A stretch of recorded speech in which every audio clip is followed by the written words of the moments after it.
Hello everyone, I'm Chrissy B, and today on The Chrissy B Show, which is the UK's only TV programme that's dedicated to your mental health and well-being, we're going to be talking about how you, our lovely viewers, can be more confident. But what exactly is confidence? Well, Psychology Today says it's the belief in oneself and one's ability to succeed. But striking a healthy balance between too much and too little confidence can be challenging. Too much and you can come off as cocky and stumble into unforeseen obstacles when you overestimate your own abilities or fail to complete projects on deadline because you underestimate the time and effort they require.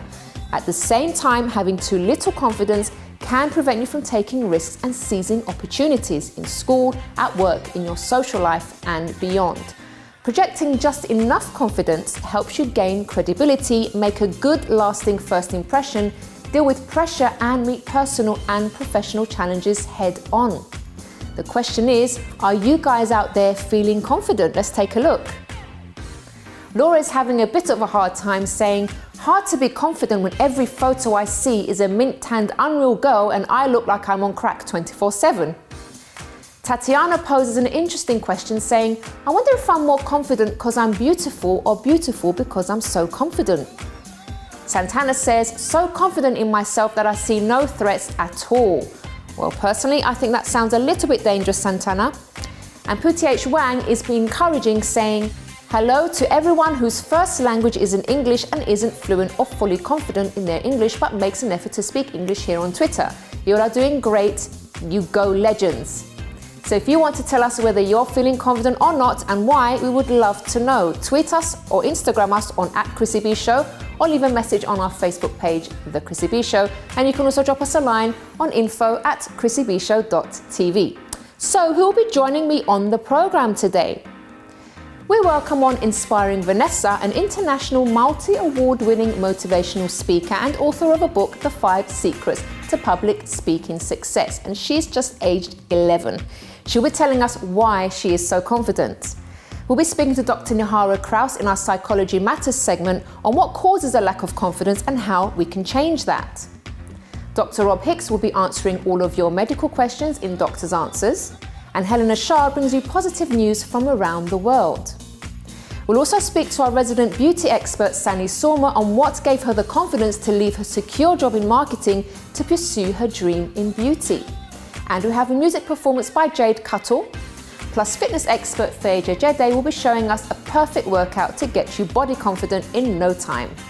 And finally, I'll be sharing the 9 secrets of confident kids. But first up, let's go to our Psychology Matters segment with Dr. Nihara Krause.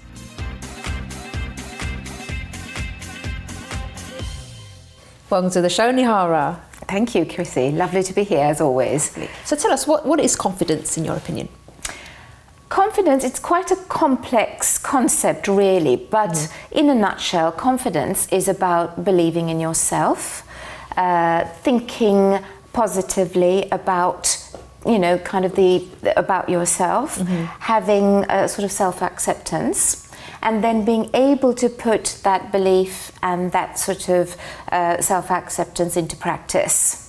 Okay. So people often forget actually that confidence is not only about how you think, but it's also then how you use that thinking to do. Okay. So I suppose then if someone says they're confident but they don't actually take certain steps or absolutely maybe try and follow their dreams and they're not that confident. Yeah, it's good to be confident in your head, but you've actually got to then put it into practice. Yeah. Okay. Why do you think some people lose their confidence?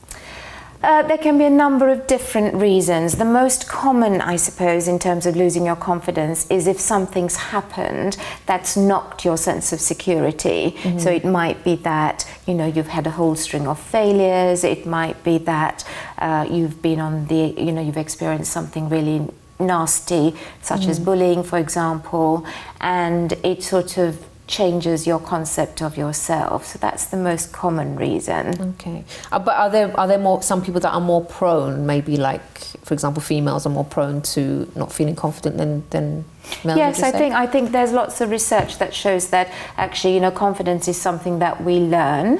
and therefore your sort of setting is quite important. And so, sort of culturally, they would talk about the female kind of the species having a lot less confidence, perhaps because of the messages they get, perhaps because of their personality, maybe because of the opportunities. So it's really, really important, I think, for women, but also for men, to really start to think a little bit about their mindset and to start to really look at and explore and develop a confident mindset. Okay, how can the person do that then? Say if a person has recognised that, I'm not very confident, I'm not sort of progressing with my life because I don't really believe in myself that much. What can they do to actually get themselves to a stage where they're doing well? Loads of things. So the first thing I think is focusing on the way you think. So I mentioned a confident mindset. A confident mindset is very much about focusing on the positives, but in a realistic way.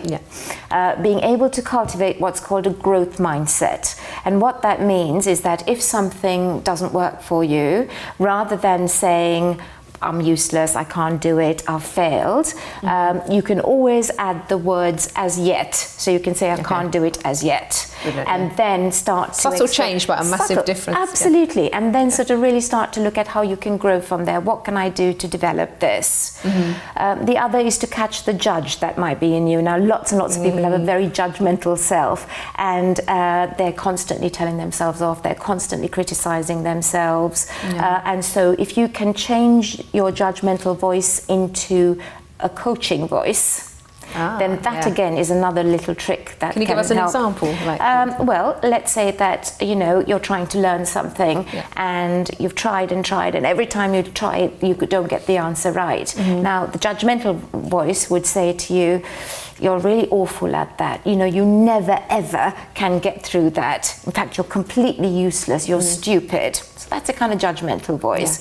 Whereas a coaching voice would say, okay, let's sort of see how the other person may have got that right. Maybe I need to practice it a little more. Maybe I need to take a completely different approach and get somebody else to sort of give me a little bit of structure. So that's a sort of coaching voice. Makes sense. So it sort of helps you. It's a learning, teaching voice. The other, I think, is that often people have very busy heads, and so sometimes if you can try and stop the overthinking bit of you and just do it, then that's really helpful as well. So when you overthink things, it kind of you do tend to lose your confidence a bit. Absolutely. So that's on the thought side. And then the other thing is actually on the social side. So on the social side, who we're with really affects our confidence. If you're on our own, we don't really, kind of lose confidence. So have a think about whether you're comparing. Comparing is really something a lot of us do, but if you are going to compare kindly. Or in fact, I think a little trick is to kind of look for similarities rather than differences, because that again helps you. It helps you to boost your confidence. And if you are in an environment where people around you are very critical, if they're not really treating you very well, if they're not permitting you to say no to things, then again it's important for you to perhaps think about supporting yourself and going into a better supportive environment. And the last thing is to do things. So if you want to build on your confidence, you have to take what are called good risks. So you have to try things.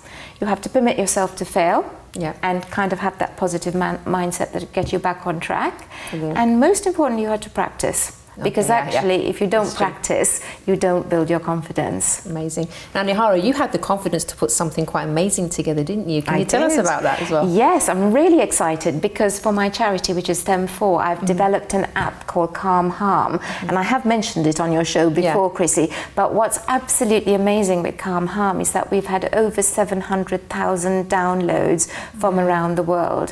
So I'm absolutely proud and also really humbled that I'm helping so many people. That's amazing. And you are developing something else which you can tell us about. I am developing something else as well. So I'm developing an anxiety app. Brilliant. So you're going to tell us more about that once it's all underway. I will, yes. Wonderful. Thank you so much, Nihara, and we'll see you again very soon. Thank you. Right, everybody, now since this show is about promoting good mental health and well-being, we like to bring you the positive and inspiring news from around the world, which we don't get to hear about so often. And our newsreader, Helena Chard, works very hard to research the stories that will make you smile. Here she is.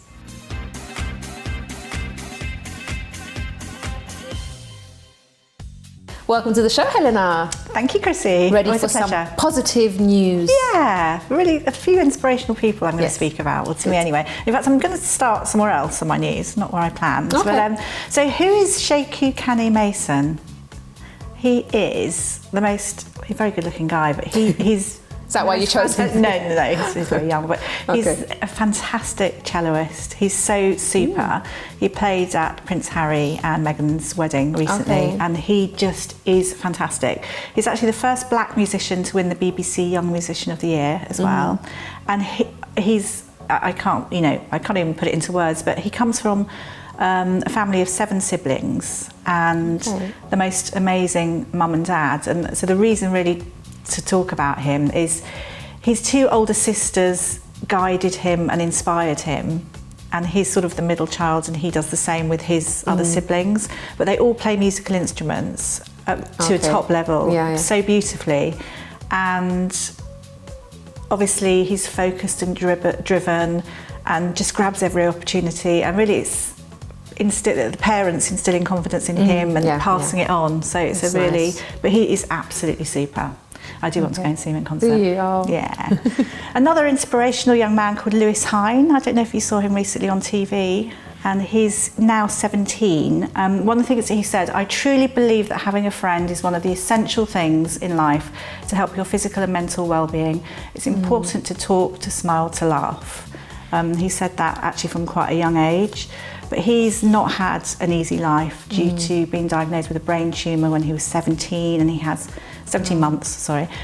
He has brain surgery regularly, seizures, various things. But one of the things he wanted to do, because he was always so sad, especially in teenage years, is to build a friends network, which is something that he did for people with disabilities and sickly, in hospital the whole time. Because can you imagine, he was in hospital all the time. So whenever he came out, all his friends that he had moved on. Oh yeah, which is so sad to see.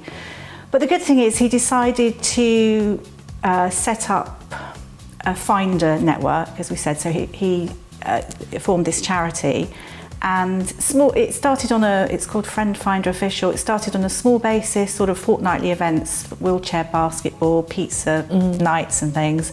But one of the nice things he did was a big prom. For kids that have not been to come to, and he managed to get dresses for the girls, and it's just cute popcorn makers, just really exciting, and it's just really lovely seeing the smiles on their faces. So it's a really special thing. It was more than the prom. It's about making friends and realising they're not alone. Helena, thank you so much. Oh, there were so many more things to say. Next week we'll do some more next week. Yeah. Thank you, and we'll see you next time. Thank you. Thank you. Well, everyone, if you have any good news that you've heard anywhere in the world that you would like to share with us, do get in touch on info@chrissybshow.tv. Well, we do have more for you after the break. I'll be talking to a very confident 11-year-old called Vanessa, and she is an international multi-award winning motivational speaker, kidpreneur, YouTuber, artist, and author of a book, The 5 Secrets to Public Speaking Success, and also audiobook, The 12 Keys to Success. Plus, we'll also be speaking to our resident beauty expert, Sanni Sorma, on what gave her the confidence to leave her secure job in marketing to pursue her dream in beauty. But first, what percentage of girls aged 15 to 17 avoid normal daily activities such as attending school when they feel bad about their looks? Is it A, 30%, B, 50%, or C, 70%? Find out the answer after this break.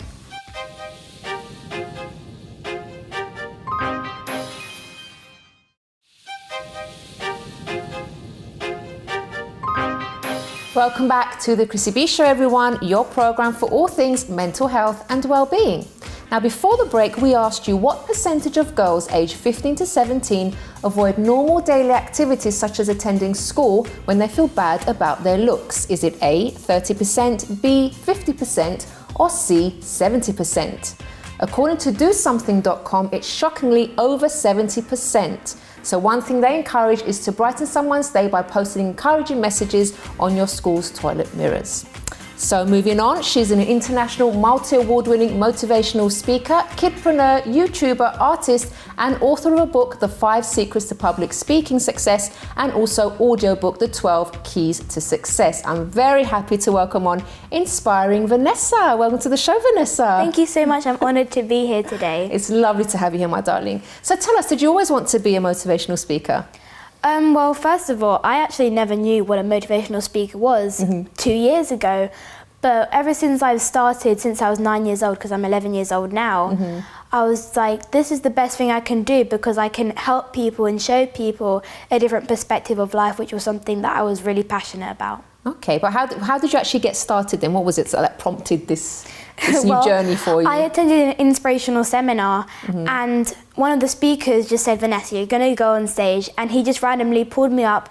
I spoke for about maybe 20 seconds saying some affirmations, but during I was saying that, I felt really good saying this to the people because I knew that maybe one person in the audience at least was going to learn something from this. And I thought, okay, doing speaking was something I absolutely loved to do on a daily basis. And also helping people at the same time was something that was completely ideal for me. So I thought this is the best thing I can do. And tell us about some of the things that you now do. Where do you go and speak and things like that?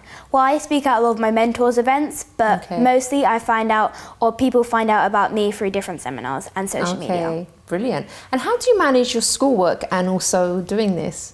It's all about being organised, to be honest, and being productive. Because if you have a big space of time, the best thing to do is being productive, because then maybe later in the day, then you can have a little bit of relaxed time and just have a bit of me time, as people may say. Okay. Are you quite disciplined then, would you say? Is that important? My mum had disciplined me very well.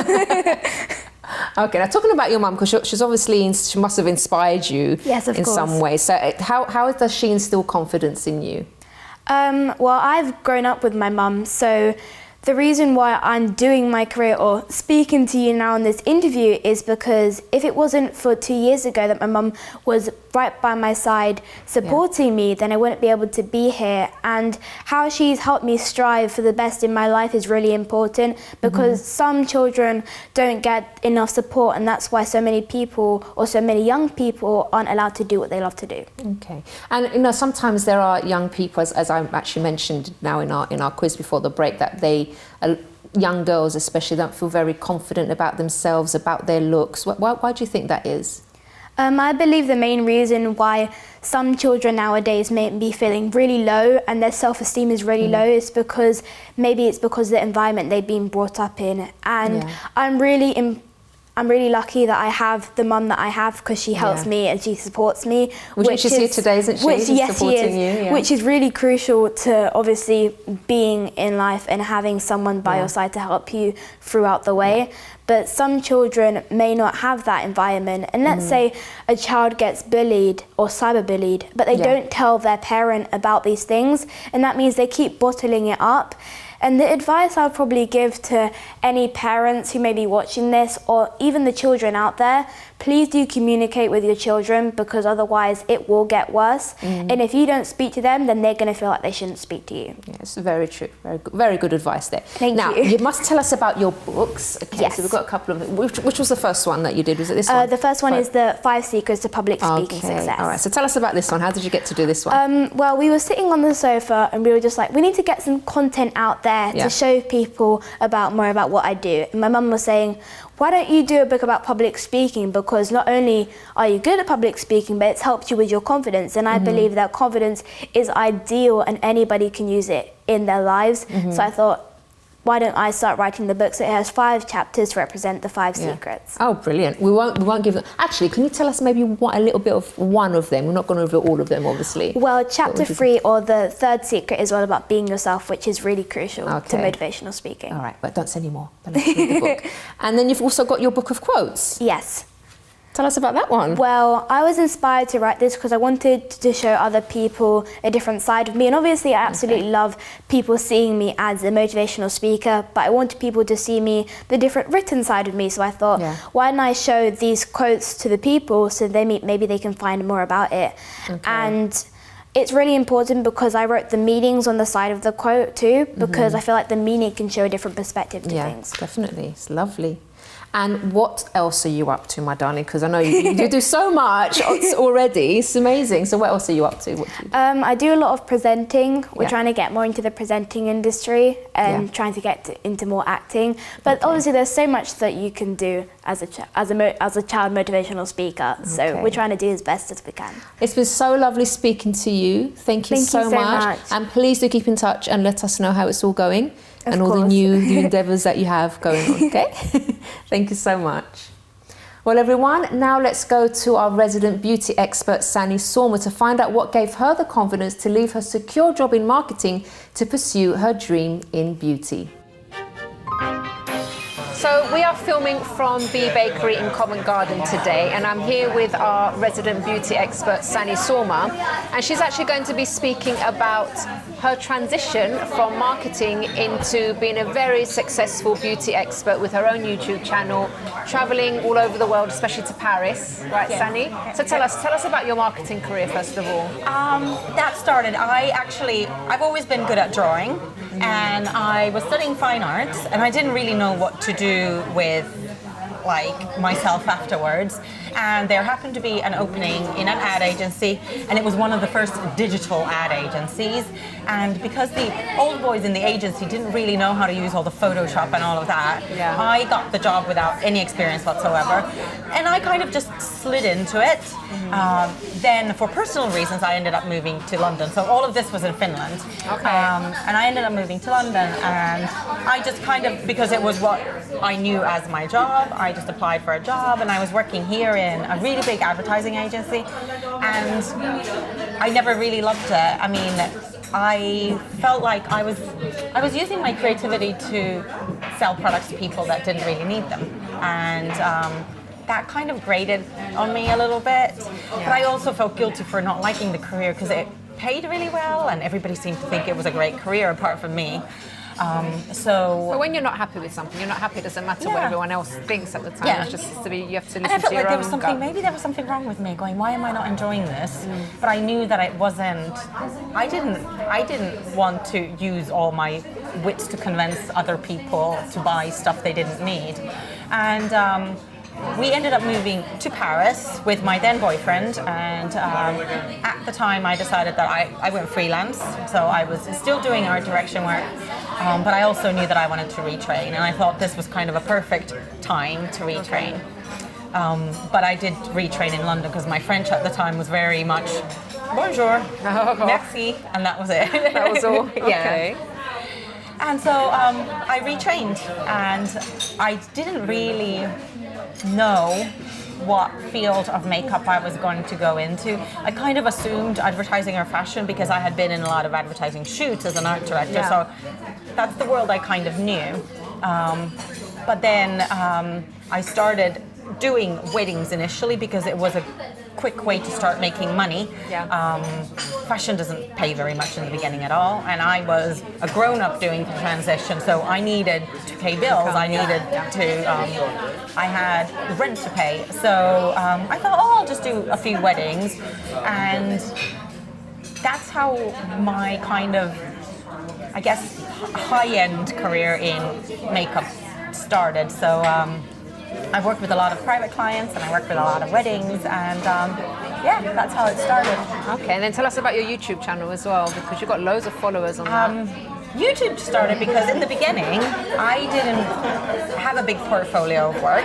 Like, when you start as a makeup artist, the most important thing that you can have is like your book of work, whether it be a real book or it be online now on Instagram. Instagram wasn't popular when I started makeup because I started 6 or 7 years ago. So there was YouTube, and I thought, actually, I can start showing people that I can do makeup. I only had maybe 3 brides and 2 fashion shoots on my website, so I didn't have very much, and I thought they need to see me in action. And so I started doing tutorials, and I was really blonde at the time.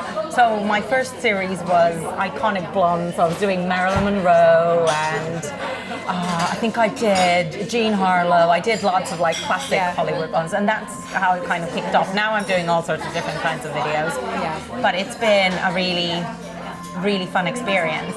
And along the way, this is actually a relatively recent discovery on why I enjoy working with private clients and why I enjoy working with big weddings.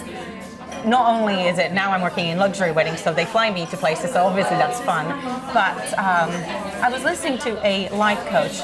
I'll need to find you the link to this person because she was brilliant, and she said that it's really important for you to find your unique brilliance in whatever you do. It's like whatever is unique. And I kept thinking about this, and I was actually on my own little high street, standing in the rain on the bus stop, feeling kind of miserable, and all of a sudden my head just went bing. I think my unique brilliance is making people feel special. So I'm good at talking to my client or customer and making them feel unique and special, and that's really what like working with private clients and makeup is all about, because it's not about the latest fashion campaign, it's all about making that person feel the best they possibly can, and I'm using my creativity, but then I'm also kind of using my personality to do that as well. And you've definitely got the right personality for it, I have to say. Oh, thank you. Yeah, because as you know, Sanni also does makeovers on the program, and as I've said in a previous program, it's actually very important that the guests that come on, they feel comfortable, because many of them have gone through so many difficult things, been through really hard times in life, and they're already nervous when they come to the studio, most of them first time on TV. So when they meet Sanni, she already puts them at ease, makes them feel really special, you know, when she does their makeup and everything, so that's really important. Yeah, that was interesting when I started working in the show, because I'm used to talking to clients like about their life and that, and obviously because a lot of the people that you interview, they haven't had a normal life. They have like gone through some of them really horrible things, and it took me aback, I think, the first couple of times when I'm just chatting and so what's your story, and then out it comes, and I'm just there going, okay, this is a bit heavy. Okay, we're going to talk through this, and I am probably even more shocked than the person is. And the person is nervous about going on camera, and I'm like, I cannot believe that you've gone through all of that, and I'm just putting mascara on you. Yeah. So it's like a little therapy session for both of us at the same time. Okay. Thanks very much to Sanni there. Now, if you want to tell us if you're feeling confident or not and why, we would love to hear from you. Tweet or Instagram us on Chrissy B Show, or leave a message on our Facebook page, The Chrissy B Show. And you can also drop us a line on info@chrissybshow.tv. After the break, we have on fitness expert Feyi Jegede, who'll be showing us a workout to get us body confident in no time. And our medical expert, Dr. Rob Hicks, will be answering your medical questions, including this one. What's the difference between genital warts and molluscum? How can you tell them apart? See what he has to say after this break.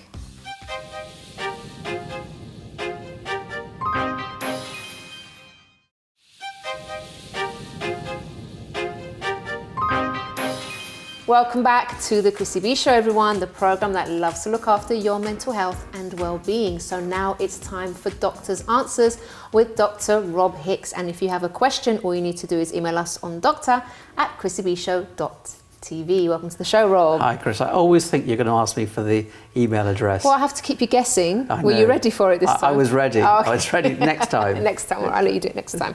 So let's go straight to the first question, Rob. What's the difference between genital warts and molluscum? How can you tell them apart? I have some sort of bumps on my vulva that look to me like both molluscum and warts. How will they be treated if it is one or the other? Can they both be cured? The answer is that it's not always easy to distinguish.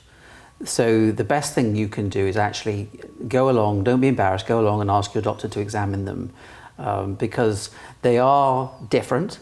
And you know they can look similar to the untrained eye, but generally speaking, although they're both caused by a type of virus, they're caused by different types of viruses. The molluscum is caused, it basically looks pearl-like. It has a sort of pearl-like shiny top to it.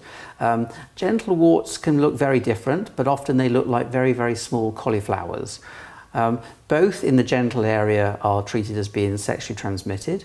So this is a reason why when you do see a doctor, whether you've got one or the other, your doctor will probably say, look, you ought to be screened and tested for other sexually transmitted infections like chlamydia, for example. Neither are going to be harmful to you, but they can get irritated, and therefore they can feel a little bit sore and uncomfortable. Now, generally speaking, they will disappear on their own, but most people want them treated to speed up that process, and that can be done by freeze-in therapy. It can also be done by applying a certain type of cream or indeed a liquid to the warts or the molluscum, whichever they turn out to be. What's very important is you don't try and pick at them or cut them out yourself, because that will cause all sorts of problems. So don't be embarrassed. They're very, very, very common. But go and get them checked out so you know exactly which ones they are, or indeed if there's something totally different, and then you get the best treatment too. Brilliant. Next question, Rob. I recently fell 20 feet and suffered 4 transverse process fractures, 2 broken ribs, 2 disc herniations, and nerve damage in my back and leg. It's been over 2 months and I still have pain, weakness, and numbness. How long can I expect to feel this way? That's a really significant injury. Yeah. And there's a lot of damage that's been done. Well, I wish you a speedy recovery. The fact that you're able to email in is a good sign. With regards to the fractures of the transverse processes, and those are the sort of wing-like structures that come out either side of the vertebrae, it generally takes around about 6 weeks for those to heal, provided that they haven't been displaced in any way. With regards to the herniations, then physiotherapy, injections of steroids, sometimes as a last resort surgery is necessary, and how long that takes to get better really depends on you as an individual, how quickly you heal, and indeed how disciplined you are at following the advice of the relevant exercises you might have been given. With regards to the nerve pain, again, it's difficult to be specific as to how long it's likely to last and before it goes away, but there are medicines, there are drugs that can be given to try and improve that and ease that pain for you. So my advice to you would be follow to the letter the advice that you're given by your specialist, because actually you can't control how quickly you heal as a person, but you can help that process by doing the exercises, for example, that you're advised to do, and taking the treatment as you're advised and recommended to do. Brilliant. Next question, Rob. My husband was complaining about neck pain for a few days and we just thought it was the way he slept. However, after a few days he had severe headaches which lasted 2 days and also had a fever on the first night. The headaches and neck pain eased each day that went by but lasted almost a week. He's feeling much better now apart from a little lightheadedness. I did advise him to go to the doctor, but you know men and doctors. What could this have been? We thought it was the flu, but the headaches lasted a long time. I think it's really very, very important that although your husband is on the mend, which is a good thing, that he seeks medical advice straight away. My concern with the symptoms you describe is that this could be a type of meningitis that he's been through or is still recovering from, most likely viral, but it could be bacterial. And either way, that will need to be diagnosed correctly and indeed treated appropriately and quickly. It could be any other infection, but again, I wouldn't hang around. I would urge you to get some urgent medical advice. Now, saying that, it might be that there are 2 different things going on at the same time. So it might be that the neck pain was actually a muscle strain, and alongside that, he did have the flu as well. Things can happen at the same time. But I think it's very important that he's checked out, particularly as you've still got some lightheadedness and some dizziness going on. And then, the diagnosis is made and the right treatment is given. That's why you need to check up straight away. Brilliant. Next question, Rob. Why do I always feel like my nose is slightly congested? I am a 20-year-old woman and I have no known allergies. For as long as I can remember, I have experienced some level of sinus congestion all the time, but find that it's especially bad in the mornings. It's making my breathing louder and causing me to snore sometimes. Could this mean I have some kind of sinusitis or other sinus infection? I think I got a good idea of what this is. I think this sounds to me like an allergy, an as yet unrecognised or undiagnosed allergy. Although the symptoms are similar to sinusitis, generally the symptoms of sinusitis don't go on for as long as you're describing that you've had them. And also, you usually get sort of pain and swelling around the cheeks, around the nose, around the eyes, or in the forehead. You may get the feeling of mucus either coming from the nose or going down the back of the throat. And in addition to the swelling on those facial parts, it's often very tender with sinusitis. It strikes me from what you're saying is this is more likely to be allergy. And the fact that it's worse in the morning means it could well be allergy to the house dust mite, which we all have in our homes. If you've got pets and you allow them in the bedroom, it could be allergy to their hairs, the allergen proteins that actually stick on to the hairs and cause the problem. So I think it's worthwhile you having a check-up with your doctor, obviously, to try and get to the bottom of this. In the meantime, you could go to your pharmacist and try an over-the-counter allergy treatment to see if that makes a difference for you.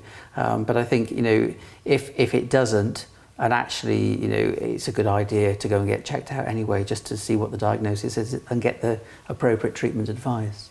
Lovely. Last question for today, Rob. What causes boils on the skin? I had 2 boils on my leg and buttock last year. I'm scared that I'm going to keep getting these throughout my life since I'm only 21.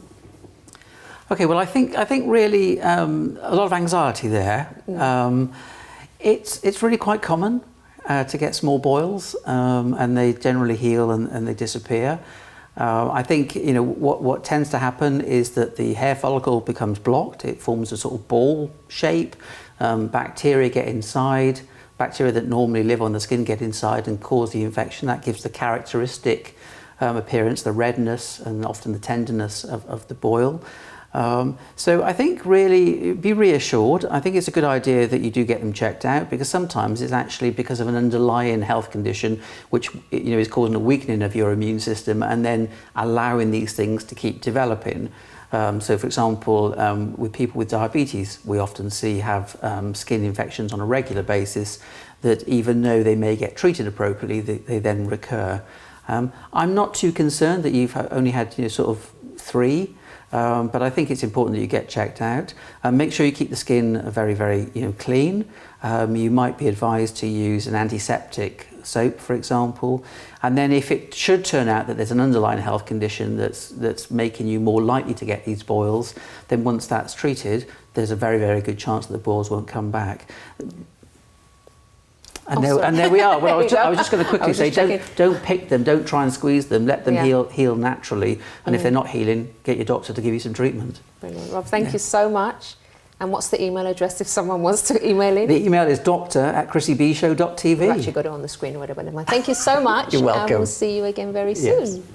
Well, everyone, now it's time to feel body confident with our fitness expert, Feyi Jegede. Hey there guys, thank you so much for joining me in today's fitness segment. My name is Feyi Jegede. Now today I'm going to be taking you through a fantastic fun workout using just one equipment, a skipping rope. This is going to be great. It's going to be sweaty, it's going to be good for your lungs, it's going to be good for your heart, but most important, it's a great cardiovascular workout. Now get your skipping rope and then bring that to hand or bring it to wherever you are and step in front of that skipping rope. The aim is to have your hands to your hip height, okay? So if your rope is too long, wrap it up, as so, and then keep a slight bend in your elbow so you are in line with that hip. That's the aim, just like this. Are you guys ready? Here we go. Okay. Now, as you jump, land lightly on the balls of your feet. Okay? Now, I love skipping, so you might notice that I'm jumping quite high, but if you're starting out, then just do it slow, and then pick up the speed when you're ready, okay? Excellent. Now, let's make this more fun, and let's hop forward and back. Excellent. Oh, don't worry if you stop, just quickly adjust yourself and carry on. Let's go. Forward and back. Excellent. Keep going. 4, 3, 2, 1. Excellent. Okay, we're going to go back to the same skipping on the spot, and then when I say speed it up, you're going to jog it out. So that means you're going to speed up the skipping. Ready? Let's go. Lightly first. We got that? Okay. And run. Or jog, whichever one. Take those knees up. Excellent. Lightly. Now that you know what you're doing, hop on one leg. Just like this. Excellent. Should we change it to the other leg? Keep going. And breathe. 3, 2, 1. Excellent. Wow. I'm so out of breath. I've worked very hard and I'm sure that you have as well. Thank you guys for joining me in today's fitness segment. I need to get a drink. Chrissy, where's the drink? Bye guys. Thank you very much to Feyi there. Well, after the break, we have a performance by Jade Cuttle, and I'll also be sharing the 9 secrets of confident kids. But first, let's see what you've picked up from today's show. Is this true or false? You either have self-confidence or you don't. What do you guys think? Find out if you're right after this break.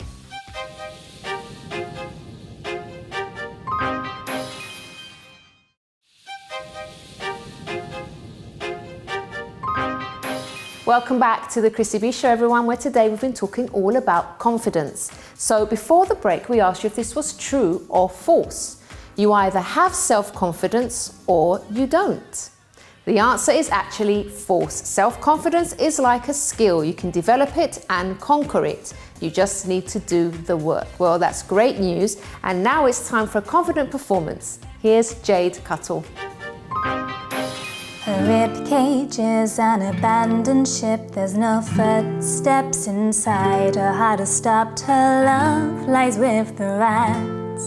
In the shadows of her mind, left to rot. The walls are crumbling down, but they won't fall when you're around. They won't fall when you build them with your own hand. I packed my heart into a jar and cast it out to sea. It didn't go very far, it came straight back to me. The further I throw it, the quicker it comes back, back, back, back, back, back to me.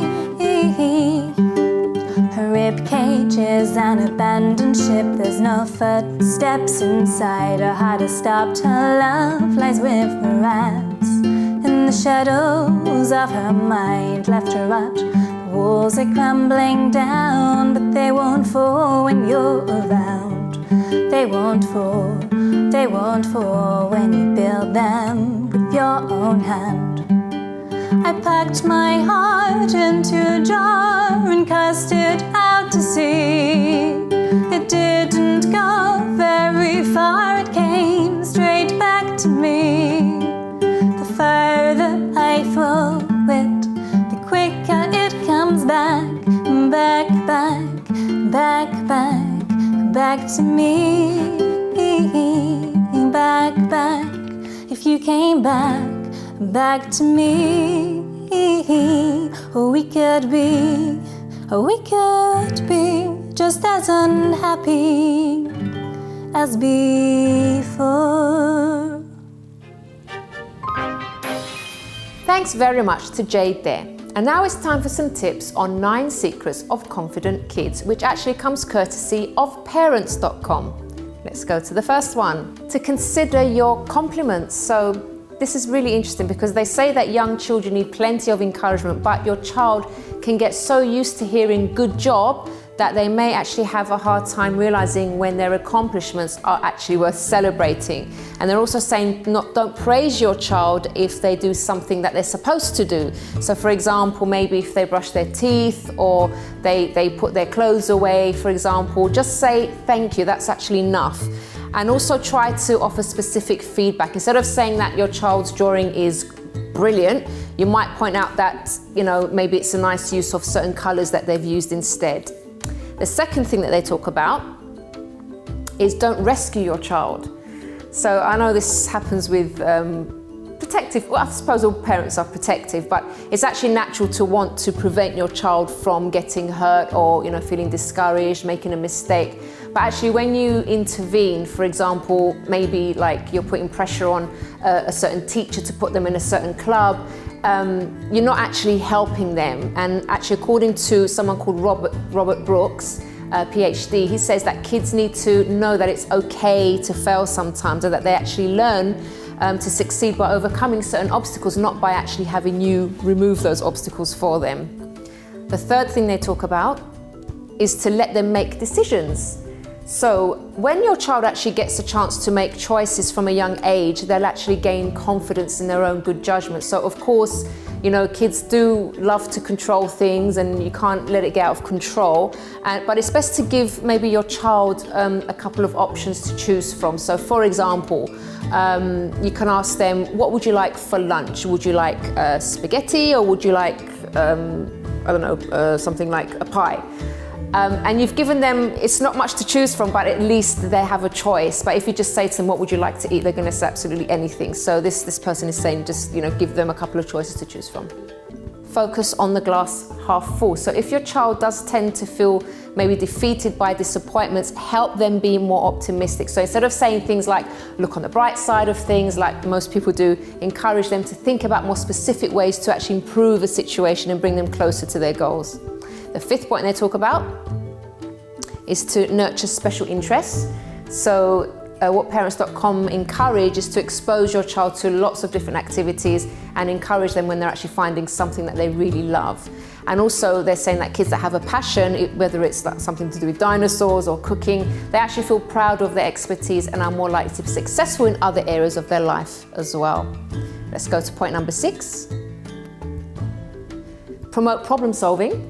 So research has actually found that you can teach even a very young child how to solve problems. So the key actually is to bite your tongue. So if your child comes to you and complains that another child, for example, took their toy, ask them what they think would be a good way to get it back.